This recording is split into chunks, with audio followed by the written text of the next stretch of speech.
The Healey Driscoll administration is now ordering CORI background checks for all emergency assistance applicants. It comes after the governor ordered inspections of all Massachusetts emergency shelters following the arrest of an undocumented immigrant found with an assault rifle and 10 pounds of fentanyl at a Revere shelter. Western Mass News reporter Addie Patterson joins us live in studio with more on how local state leaders are responding. Addie. That's right, Chris and Abby. As of today, Governor Healey is now calling for CORI checks to be done on all emergency assistant applicants. That's new information coming as a shock to many local leaders, including State Senator John Velas, following the recent reports that limited background vetting was being done on the individuals staying at the state's emergency family program. Senator Velas tells Western Mass News it's a moral outrage that even these most basic background checks weren't already being done on those entering the program.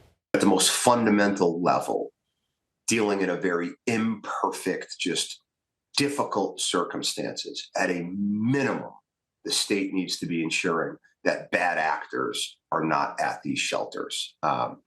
Is a CORI check, is a background check perfect? Absolutely not, particularly when you're dealing with many folks who are from different countries where that doesn't even, there's no such thing as a CORI background check. But to not do the most basic vetting, again, it's reprehensible.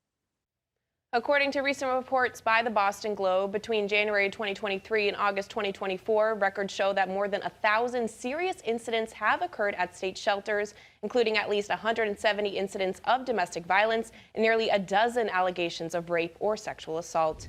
Senator Velas says he intends to file an amendment to the Healey Driscoll administration's supplemental spending bill to require the results of a clean background check as a condition of eligibility for the state's emergency shelter program, among other items to promote fiscal responsibility. For now, reporting live in studio, Addie Patterson, Western Mass News.